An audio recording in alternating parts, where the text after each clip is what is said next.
Has China-U.S. technology competition sharpened the rivalry between China and the United States?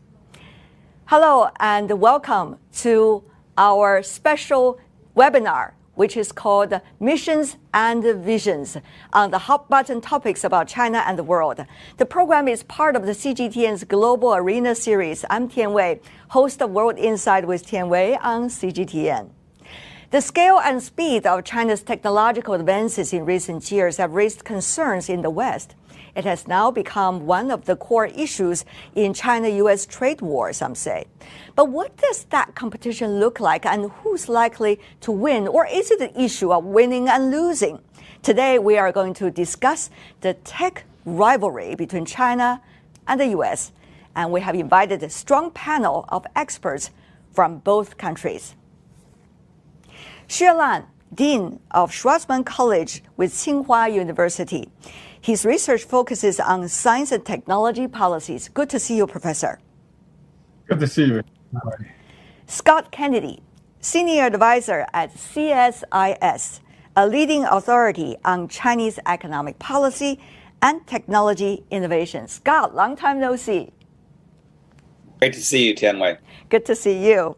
Christopher Thomas, non-resident senior fellow at the Brookings, who formerly led Intel's business in China and also McKinsey's Asia Semiconductor and High-Tech practice. Mr. Thomas, good to see you. Good evening and good morning. Hi. Last but not least, Andy Mock, senior research fellow at CCG, where he focuses on technology and its impact on great power relations.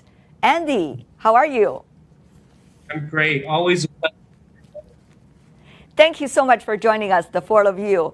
And we are also joined by 30 participants from different parts of the world. They are coming from universities, research institutes, and tech companies.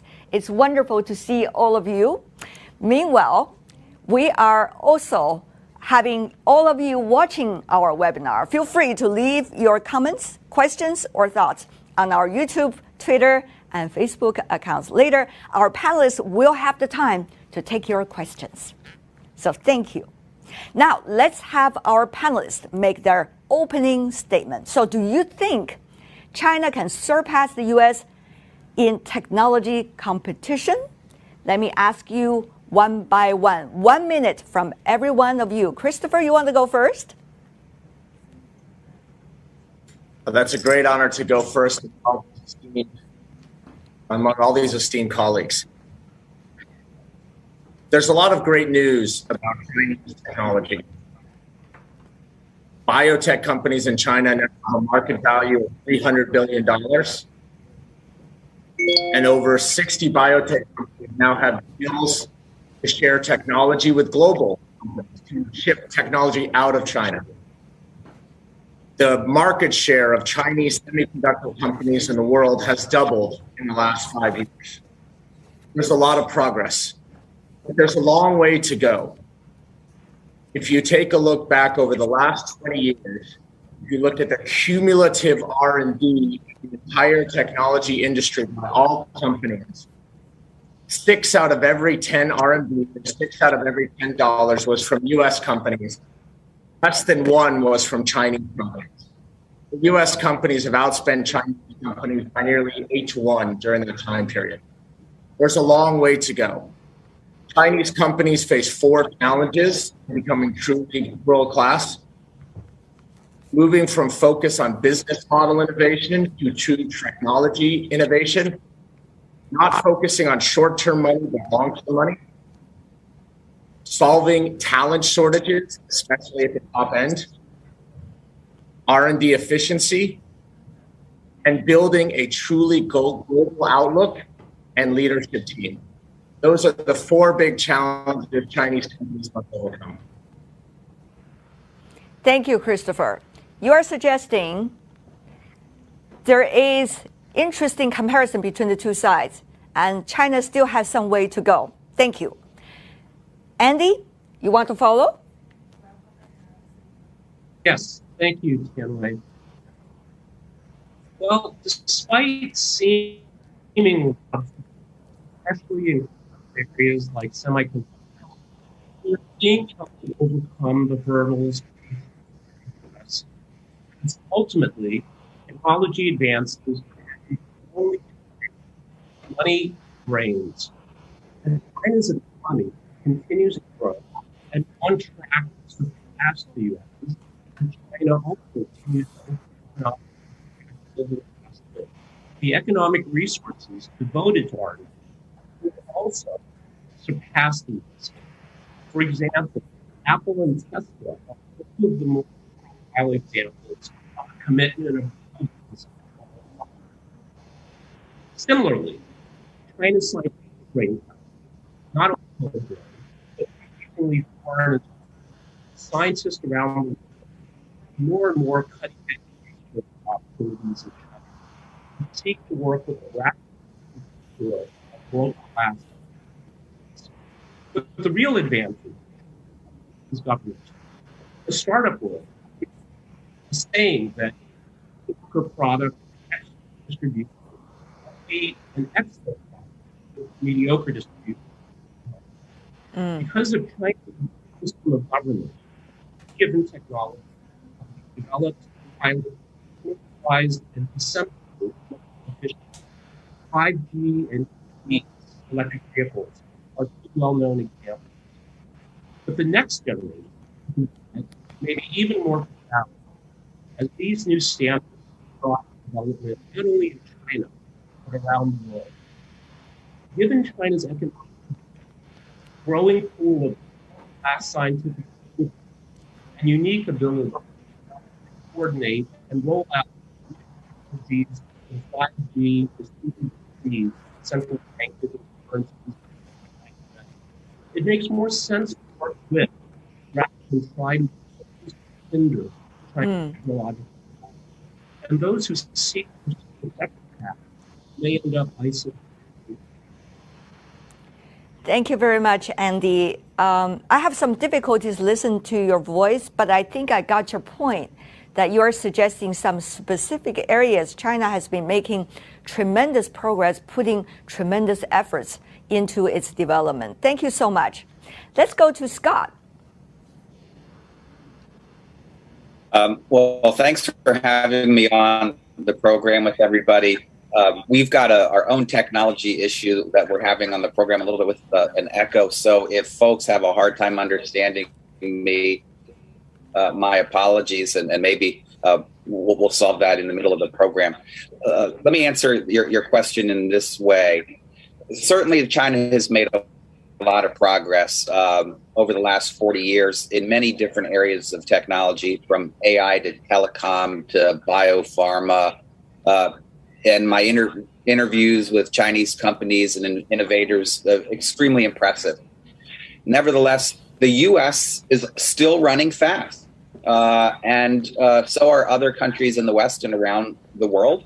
And in many ways, there's also still a great deal of cooperation between China and the United States and others. In fact, between 2016 and last year, technology trade between the U.S. and China increased despite restrictions that have been imposed. So there is a significant amount of cooperation, and actually the U.S. has been seeking more cooperation and facing some difficulties from the Chinese side in making progress in some of those. I guess the final thing I would just say is that if there's going to be some type of technology decoupling between the U.S. and China, or China and the West more broadly, both the U.S. and China would lose. The world would lose, but the biggest loser would be China, because it's still behind in some critical technologies that are important for its continued economic development. And China's been the biggest winner of globalization and global innovation ecosystems. So I really hope we can avoid technology decoupling because of the consequences it would have for everybody. Thank you, Scott. I heard you. You are against the technology decoupling. However, you do believe if that happened, China might be the bigger loser. Professor Xue Lan in Beijing, would you agree with that? What is your thoughts? Yeah, first of all, I think I fully agree with the previous comments that actually, indeed, the U.S. is still very strong, and China is picking up very fast. And I think we're in a global technologies ecosystem where I think, many companies and countries are interdependent. And so I think that, sort of commercial competition in various areas, I think actually accelerates the development of technology that will benefit all countries and benefits communities. Tech war and decoupling hurts everybody, as so our colleagues said. So I think that indeed, I think that something that nobody wants to see. Indeed, if they are indeed decoupling and tech war, in the short term, I think that China will, be facing more difficulties. But in the long run, I think it's very hard to say, because I think that we can see that tech development, takes time, takes sort of investment, and takes also determination. And I think China is being forced to rely on, self-determination, self-reliance. Indeed, I think in the long run, that could help China to resolve some of those challenges. All right. It seems that Professor Xue also have very clear message against decoupling in technology and science research. However, China is determined to rely on itself and its cooperation with partners around the world, if possible. Thank you so much for all your providing the concise and precise statement about your thoughts. Let me share some numbers with you. Since Professor Xue has been talking about self-reliance, China has the advantage with unparalleled pool of talent, according to some. That is from universities that churn out more graduates than their American counterparts. Look at the chart. China is projected to have nearly twice as many STEM PhDs as the United States by 2025.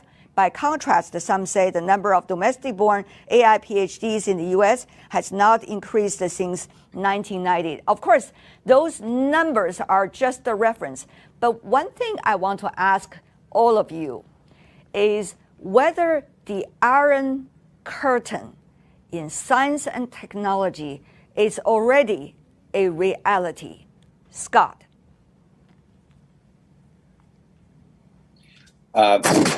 It's a very porous curtain. Certainly, the U.S. has imposed a variety of restrictions, placing about 600 Chinese companies on entity lists, and some other companies facing Treasury Department sanctions. All of these restrictions have nothing to do with trying to keep China down or impose restrictions and stop China from developing. They're really about national security and human rights issues. And there's still extensive technology cooperation between the two. And I know that the U.S. would like more if we can get cooperation from China on some key issues. So I think that the U.S. is not pursuing a strategy of decoupling. It's not pursuing a strategy of trying to keep China down or constraining its economic development. I think quite the opposite. It's looking for a win-win partnership. And I think there are a variety of areas where the U.S. has been trying to achieve more partnership in areas of public health, like with vaccine development, elsewhere on AI, where we've not received the type of cooperation from China that would allow us to do even more with each other. Interesting. Is that Iron Curtain a reality or not? Do you think the U.S. is sincere in working with China? Andy, as Scott claimed. Well, I would agree with Scott. The border is porous, just for a couple of reasons.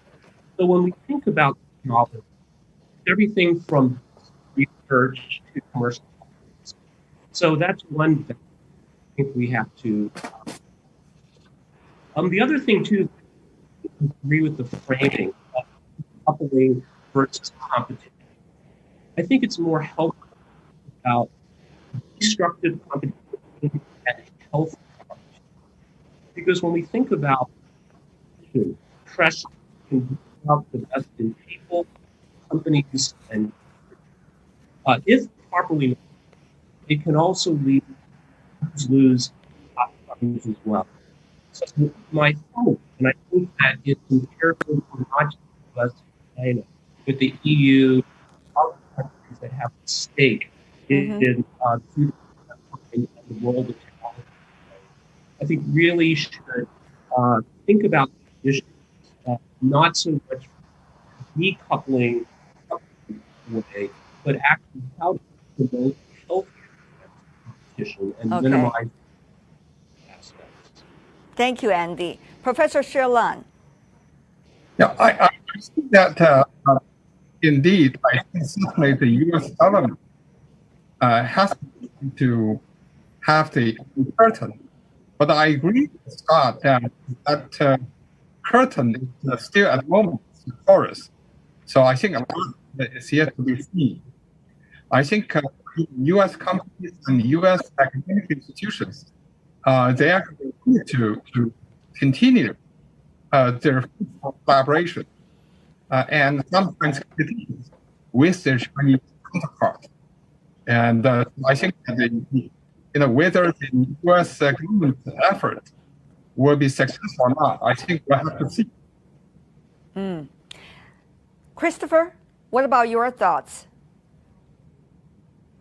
Well, I will paraphrase what a global technology executive told me about doing business in China. The politics have never been worse. The business has never been better. Interesting. So we have to look in the real numbers, as we said.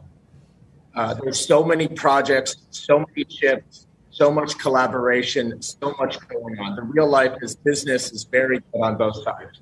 What is happening is around scientific collaboration, there are walls that are being thrown up around data sharing across borders that make it very difficult. For instance, the cybersecurity law in China defines national core data as data that cannot be transmitted outside the country. However, it doesn't define what national core data is. So many scientific collaborations, university to university, they are worried about breaking this law. So they say, no, let's stop the collaboration. It is not so much the high walls that are causing problems. It is the uncertainty. If the rules were clear, if the procedures were precise and agreed to by both sides, then collaboration would be much easier. Thank you. Since you talk about those points, let me also share some with you, a reference on hand. Chinese companies forge ahead with building 5G equipment plans. Security concerns raised by the U.S. about Huawei, for example, and others are not necessarily shared by other countries. Since you talk about that point, according to a report by Harvard Kennedy School Belfer Center, developing countries appear reluctant to follow suit. That is a survey we have on the screen, I hope, at this moment. And it is a survey being done at the end of 2021. Having said that, though, Professor Xue, let me go to you about that. There is a genuine concern about the world, whether it's going to be divided into two, namely by standards, by practices, by the way of systems being established. Are you worried? Will that be between China and the United States and countries behind China and the United States, two camps? I think that will not be reality. But I think there's several things. First of all, I think the technology is developing so fast and generating a lot of new concerns and new issues, such as the issue of security, personal privacy, and also other essential areas that generate advances. So I think there's a lot of concern on those issues. So many countries have developed their own regulation. China's cyber war, and indeed it's in response to those potential issues. I fully agree with Chris that actually at the moment there's a lot of needs to be further clarified in in how the law can be implemented. A lot of details yet to be looked at. And that tends to be sort of Chinese law that when it's very general in principle and there's a need to have a complementary sort of document how that can be applied. So hopefully that both Chinese firms and international multinational companies can actually work out, to propose how actually those laws will implement.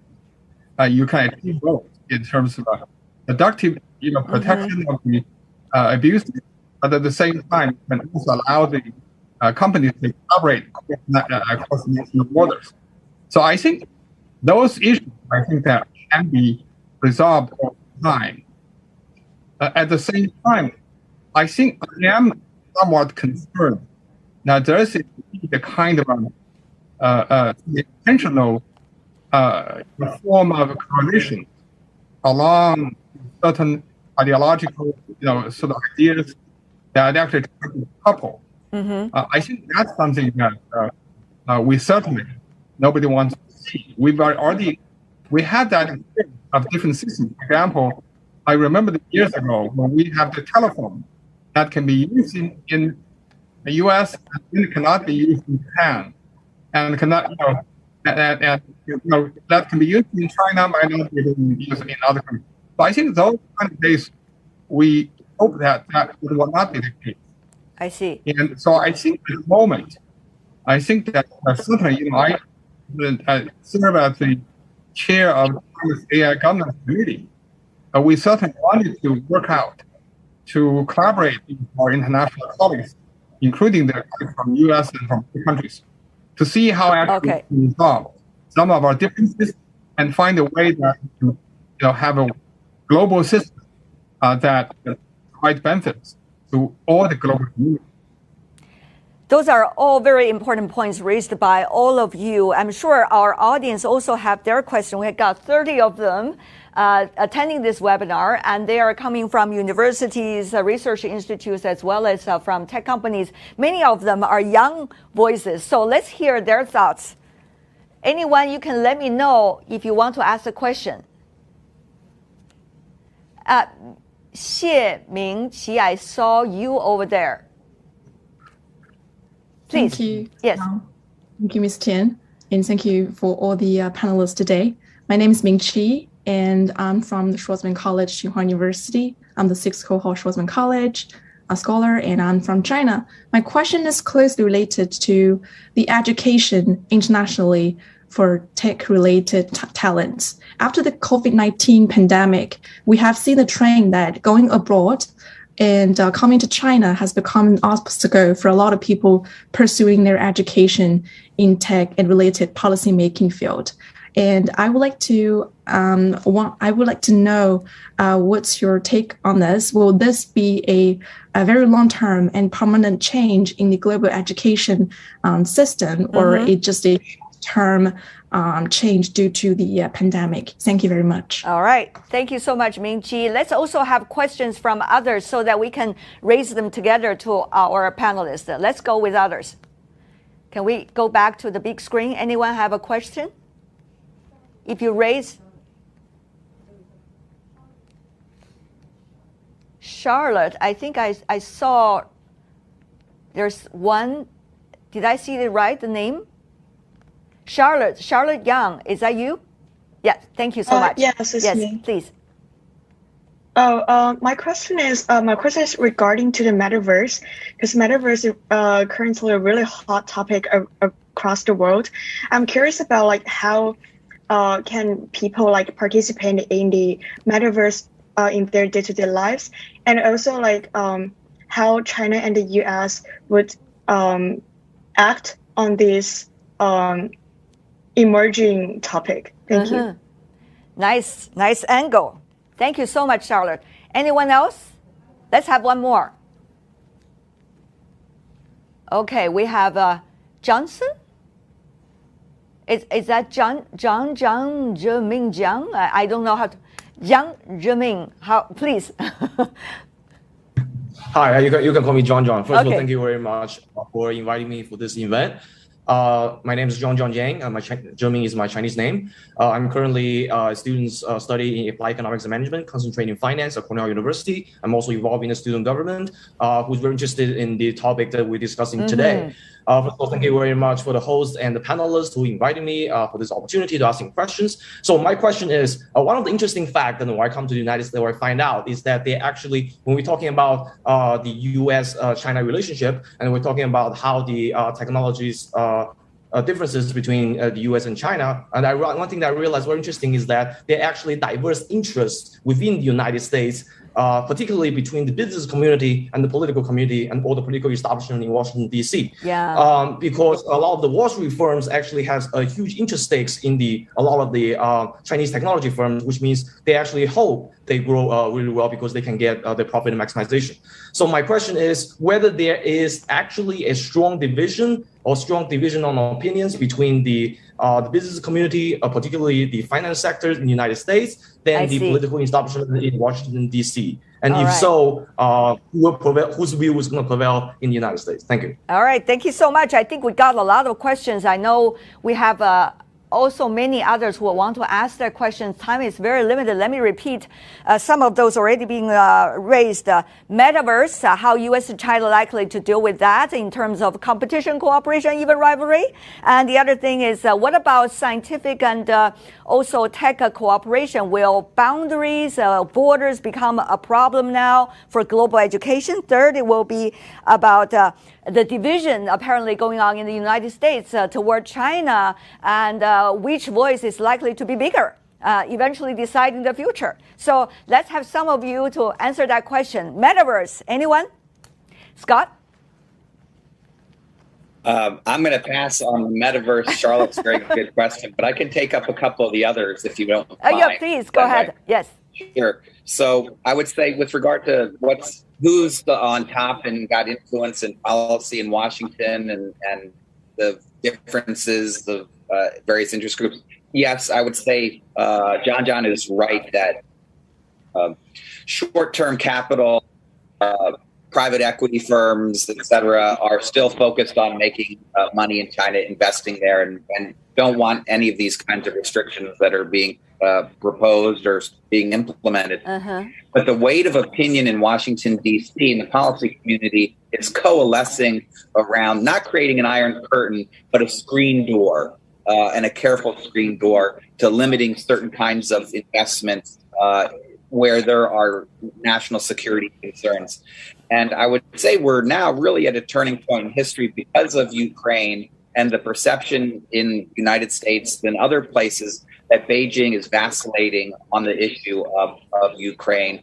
And that is leading to a further coalescing of more hawkish opinions in the U.S. government and amongst its allies, even in some developing countries like Kenya, which may end up leading to the outcome that none of us want, which are greater restrictions on technology cooperation. I would say on the question of education, having been a professor for 15 years, I'm very impressed by students from China as well as Chinese universities. Myself, having studied in China a lot for many years as a student, I want that. I do think if we need to find a path away from China's current zero COVID policy, which will allow greater travel of Chinese to the United States, American, China, international travel in a way that's safe. Okay. Not that's just, so let's see if we can find a pathway to safely open up borders. All right. Let's also be brief. Andy, to you, Metaverse, you want to take that? Sure. So the Metaverse, I think this is also related to government philosophy. And China's philosophy really emphasizes safety and stability first. Because when we look at the internet in the U.S., it really is based on peer-to-peer openness first. And what does this mean for the world? And also for things like cryptocurrencies, blockchain. Okay. That there will be ways of approaching this. But I think that very briefly, that China would be very influential because the U.S.'s technological lead is based on past of things like labs and technology lead ability. All right. Thank you so much. And Christopher, any of those questions? Some very interesting stuff. So around education, I have a simple view. Chinese parents really, really care about the education of their children. If you take a look at the top PhD programs globally in sciences, only 4% of the top 100 programs are in China. All right. And 55% of the top 100 programs are in the United States. Tsinghua, where I teach, is improving very quickly, but education is a long-run industry, and American PhD programs will be at the top for a long time. Chinese parents will want to send their children to the very best education institutions globally. There will be a solution eventually. Yes, but I am very optimistic about the future of Chinese education. That's why I teach here. All right. On the metaverse, I am worried about the metaverse. Very briefly, please. In China. Because in the old days, China let chaos reign at the beginning of new technologies. And a lot of stuff was created. And then the regulators governed it and tamped it down and used it. Unfortunately, it feels like they're tamping it down before it even started, which is, I think, hindering innovation. Okay. So if you actually take a look at the collapse in the market value of Chinese tech companies, it has nothing to do with U.S. export controls and everything to do with Chinese government regulation. Very interesting, your thoughts. Of course, there are facts that might argue the other way around about the U.S. government approach. But anyway, Professor Xue, please also answer the questions briefly. Okay, I'll answer the first one very briefly. I think that, first of all, I think I agree with the previous panelists that indeed the U.S. and also many other countries in education still are really attracted to the Chinese parents. Who want their kids to have the best education. And also, I think we have to be mindful that Chinese education system is highly competitive. And so, indeed, I think that, the Chinese parents certainly wanted to send their kids to other countries to study and also to explore. And I think that, so that will not change. After the COVID situation calms down, certainly, the flow of students will, go both ways. At the moment, certainly, I think China is still very cautious in opening up immediately, and because of the concern of that, the consequence that might generate. We've already seen the situation in Hong Kong, and I think that certainly China wants to be cautious. But I think please be assured that China certainly will open the door once the, it can be assured that the, world is safe. Okay. So I think that the days will come that certainly, those on both ways, things will flow in and out. All right. And we are wrapping up today's discussion. Thank you so much. It's a very concise and precise, the discussion. Xue Lan, Scott Kennedy, Christopher Thomas, Andy Mock. Gentlemen, thank you so much for being with us. And also our audience members, great questions coming from you guys. I'd like to thank all our guests for such an insightful, engaging conversation. The race will still go on, some suggest, but we hope through more dialogues and there will be better understanding about each other so we can work toward a win-win competition in the new circumstances. I'm Tian Wei, and this is CGTN webinar, Missions and Visions. The program will also be aired on World Insight with Tian Wei next week. So if you would like to find out more, you can also follow me on Twitter and Facebook.